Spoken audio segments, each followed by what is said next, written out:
Welcome back for chapter 8. Today we're going to talk about planning work activities. We do have several objectives for this chapter. We're going to define the nature and the purpose of planning, classify the types of goals organizations might have and the plans they use, compare and contrast approaches to goal setting and planning, know how to set goals personally and create a useful, functional to do list. Develop your skill at helping your employees set goals, and then discuss contemporary issues in planning.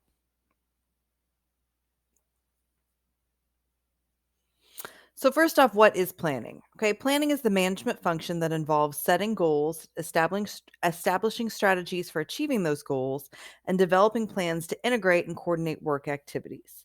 So, in other words, pretty much deciding what we're going to do on a daily basis and how that is going to work towards our long term goals for the organization. Okay, so what departments need to do what jobs in order to work towards that long term goal. When we work with formal planning, our goals are specific and time-oriented goals, and our goals are written and shared. They're not secrets. They're not something that the board they discuss in a boardroom, they put in an envelope and close away. It is something that the whole entire organization should know about so that they understand the purpose of what their job function is and what they're working towards.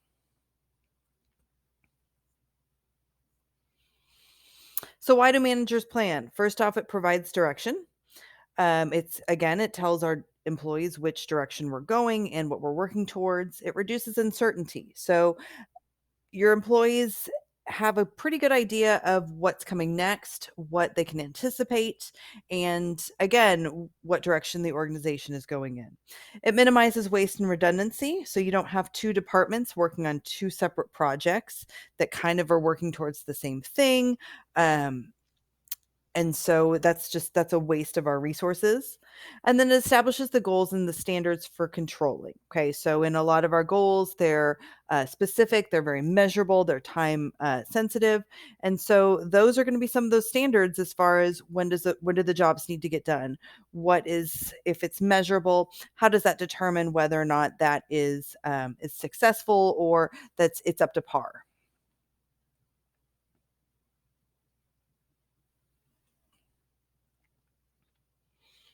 So, planning and performance are directly related to each other. Organizations that do some sort of formal planning are much more likely to be much more successful in the long term growth of their organization. Now, you might say, Ms. Haskell, I work for somewhere and I don't think they have a plan. That's very possible. Okay. They might just be shooting from the hip.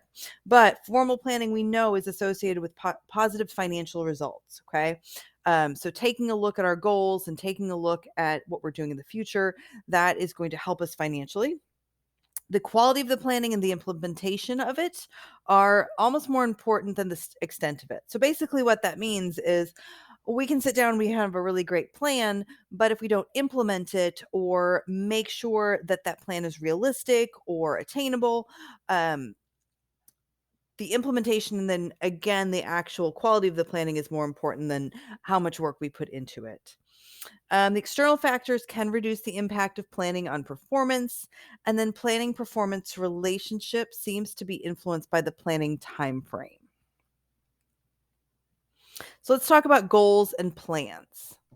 All right, so our goals, those are the objectives. Those are the desired outcomes or targets. Okay, that's what we want to get to.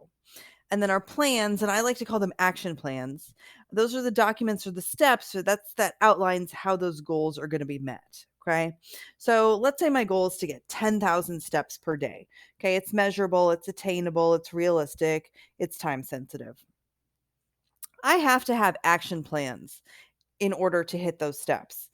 I can't just look at my watch at 9 o'clock at night and say, well, I guess I'm 9,000 steps short. I don't know what happened. Okay. I have to have a plan for that.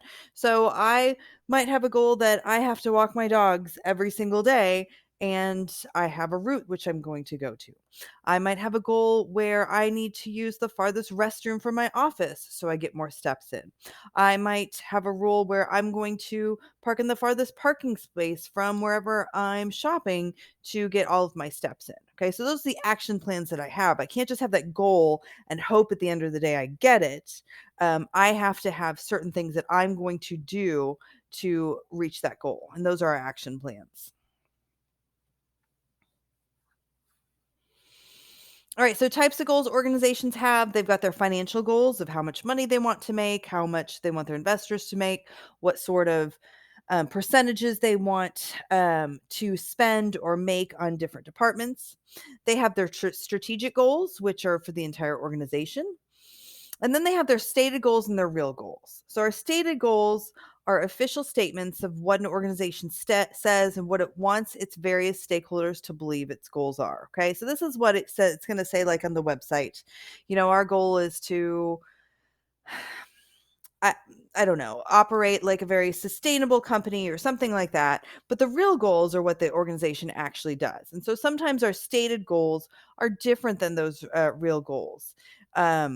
And those real goals are what the organization, again, actually pursues. And that's defined by the actions of its members. Moving a little bit into plans, there are several types of plans that you'll see in different organizations. Okay, from a higher up level, we're talking CEOs, presidents, things like that. They're going to focus more on strategic plans.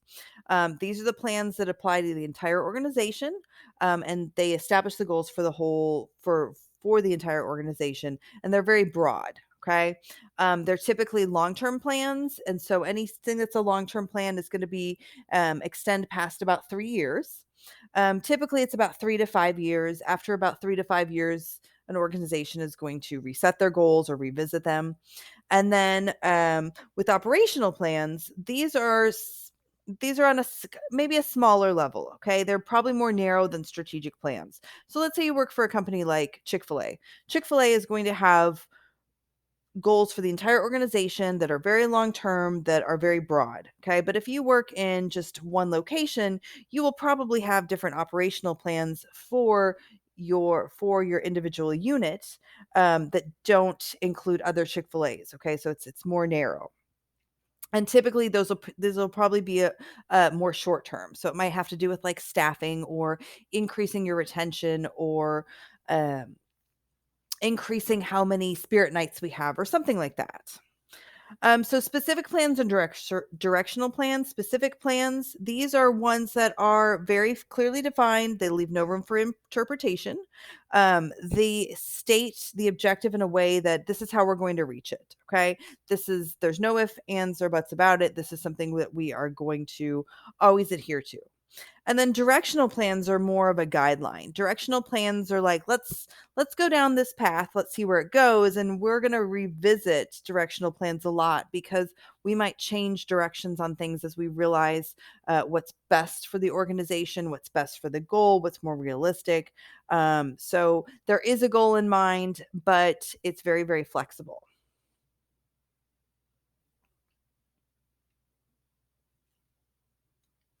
All right, all these goals need to be smart. Now, if you haven't heard it yet, it's definitely time for you to hear. A SMART goal is something that you really need to ingrain into your brain. Our S, that's specific. Okay, our goals need to be very specific. Our goals need to be measurable. That's the M. Measurable, meaning that there's some way that you can tell whether or not you made that goal. Our goals need to be attainable, realistic, and then time sensitive. So in my earlier example, I said I wanted to hit 10,000 steps per day. A very not smart goal would just be to say, I want to be more active. Okay, it's not very specific. It's not measurable. It is attainable, but what does it really mean? Again, it's realistic, but it could mean a lot of different things. And time sensitive doesn't really put a mark on it. Okay, so if I write down that I want to ensure that I take 10,000 steps per day, it's measurable because I can count 10,000 steps. Okay, it's attainable because that's only about 5 miles. It's realistic also. It's time sensitive, and then again, it is specific. With that R, we can also say relevant as well, realistic and relevant. Um, Relevant would, again, 10,000 steps for me is pretty relevant. For me to have some other goal, like to run a marathon this year, that's, that could be someone's goal. That's not really relevant to me. I don't like running, don't want to do it. That wouldn't be a very good relevant goal for me. Um, and then again, like time sensitive, like we said, by the end of the day. So, our characteristics of well written goals, they're written in terms of outcomes rather than actions. And so that is our goals. We do want our action steps to be written in the form of actionable steps. Okay. Our goals, again, should be measurable and quantifiable. There's a clear as to the time frame as far as how long it's going to take for us to achieve these. They're going to be challenging yet attainable. Okay, if they're too out there, if they're not attainable, especially in organizations, your workers are going to stop working towards them because it's not realistic. It's not realistic for them. They're never going to hit it. So why even try? They need to be written down so that they are well understood and communicated, and then communicated to all necessary organization members. So, how does this work towards planning job activities? Okay, so let's think about what is a common goal that the class shares. And if we look here, it's graduation, right? I mean, everybody in the class, regardless of what you want to do when you graduate or what industry you want to go into, we all pretty much are here to finish this thing, right? We want to graduate.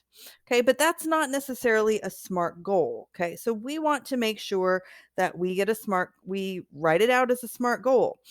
We want it to be specific, measurable, attainable, realistic and relevant, and time sensitive.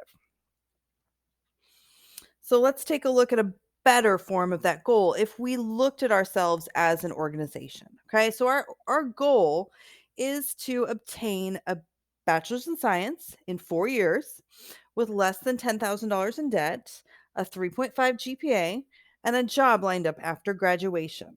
All right, so we see there it's very specific, it's measurable as far as what your grades are. Measurable as far as your debt. Please don't at me at your debt. This is just a number. It's attainable. It is realistic and it's time sensitive. Okay, we've got 4 years in there. Maybe you're on the 4.5 year plan, the 5 year plan. That's okay. This is just our goal today. All right, but there's a lot of things that we're going to have to do to get to that goal if we look at ourselves as an organization.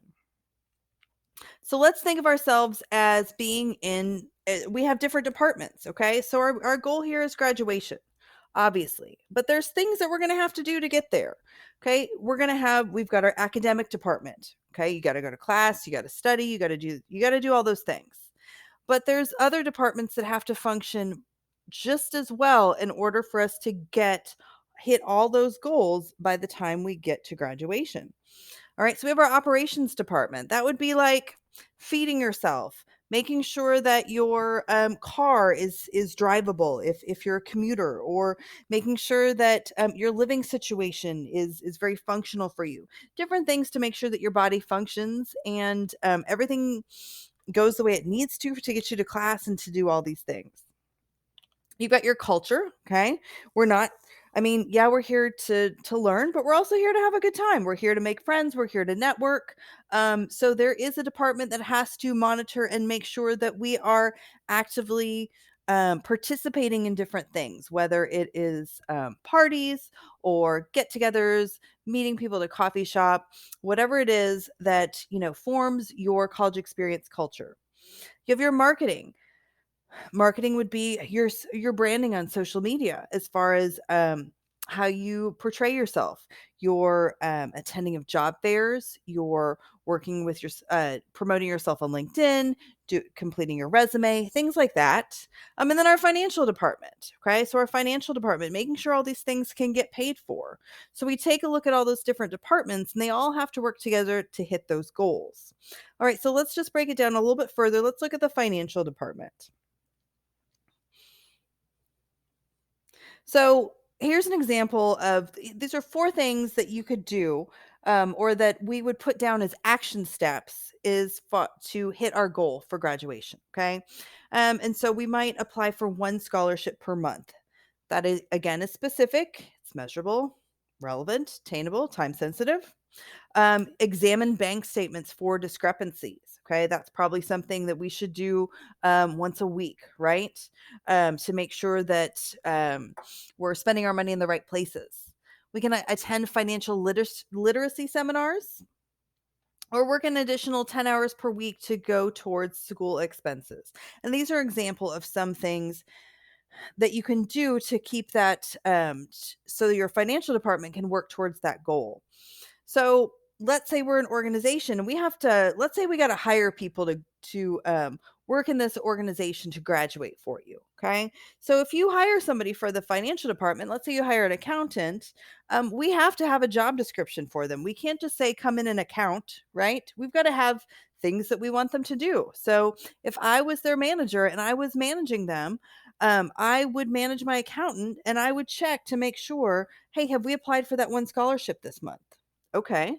All right. That's going to take some work. It's going to take the gathering of the letters. It's going to take um, the finding the information. It's going to take the probably, you probably go through an editor or something like that to make sure the letter's proper. So that's going to take part of their time. Then, as part of their weekly duties, they're examining the bank statements. Maybe they hold financial literacy seminars and you schedule those for the rest of the team. And then they're going to communicate with the academic department and also the operational department as far as how we can fit in those extra work hours to go towards school expenses. Okay. So they might meet with academics and say, we got to schedule 10 hours per week to pay for this. And academics is going to say, in the spring semester, we have a very full load. So what we'd like to do is suggest that you move those work hours to summertime when we're not going to take any classes.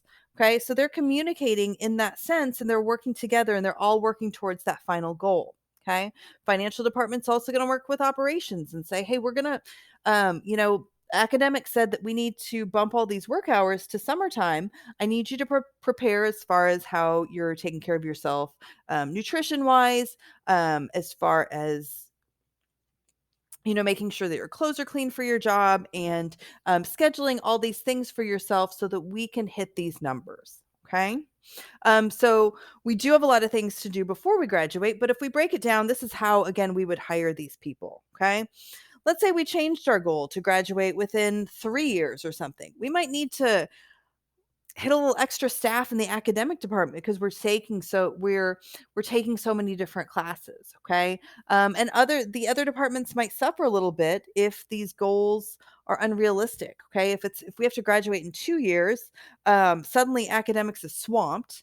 Marketing has to come help out and they're not filling out they're not going to job fairs. They're not taking care of their resume or being on LinkedIn that much because they're so focused on academics because they've got to finish. The financial department probably stops that extra 10 hours of working per week, and we don't hit our goals. So I'm going to stop the video here. What I want you to do, I want you to go to Blackboard. I want you to watch the Boeing video. Okay. After you watch the Boeing video, please come back and we will finish up the rest of the chapter.